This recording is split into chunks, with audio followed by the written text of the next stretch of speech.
ആഗോള അയ്യപ്പ സംഗമത്തിലെ ചർച്ചയിൽ ഉരുത്തിരിഞ്ഞ ആശയങ്ങൾ പരിശോധിക്കാൻ 18-അംഗ സമിതി രൂപീകരിക്കുമെന്ന് മന്ത്രി വി.എൻ. വാസവൻ. ആഗോള അയ്യപ്പ സംഗമത്തെ അഭിസംബോധന ചെയ്യുകയായിരുന്നു അദ്ദേഹം. ദേവസ്വം മന്ത്രിയും തിരുവിതാംകൂർ ദേവസ്വം ബോർഡ് പ്രസിഡന്റും ദേവസ്വം സെക്രട്ടറിയും അടങ്ങുന്നതായിരിക്കും 18-അംഗ സംഘമെന്നും മന്ത്രി വി.എൻ. വാസവൻ പറഞ്ഞു. ഭാവിയിൽ ഇവിടെ വരുന്ന വൻ തിരക്കുകൾ ഒഴിവാക്കാൻ എങ്ങനെയാണ് ശബരിമലയുടെ ഭാവി വികസനം നമുക്ക് യാഥാർത്ഥ്യമാക്കേണ്ടത്? അങ്ങനെയാണ് സംസ്ഥാന ഗവൺമെന്റിന്റെ സഹായത്തോടെ മാസ്റ്റർ പ്ലാൻ തയ്യാറാക്കുന്നതിന് വേണ്ടി തിരുവനന്തപുരം എഞ്ചിനീയറിംഗ് കോളേജിനെ ചുമതലപ്പെടുത്തുകയും അവർ 1033 കോടി രൂപയുടെ പ്രോജക്റ്റ് തയ്യാറാക്കി സംസ്ഥാന ഗവൺമെന്റ് അത് അംഗീകരിക്കുകയും ചെയ്തത്. അത് 3ആയി തരംതിരിച്ചുകൊണ്ടാണ് ഇന്ന് ഈ സംഗമം ഇവിടെ സംഘടിപ്പിക്കുന്നത്.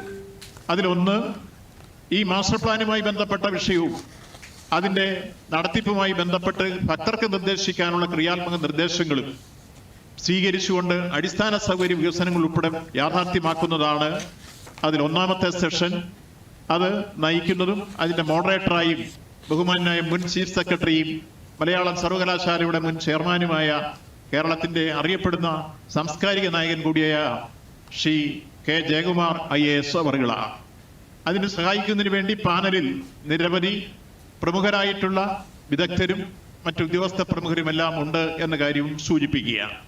രണ്ടാമത്തെ കാര്യം പ്രധാനമായും ഒരു ആഗോള പിൽഗ്രിം ടൂറിസം സെന്ററായി ശബരിമലയെ മാറ്റുന്നതിന് ആ ടൂറിസം സർക്യൂട്ട് പാക്കേജ് എങ്ങനെ നമുക്ക് യാഥാർത്ഥ്യമാക്കാം?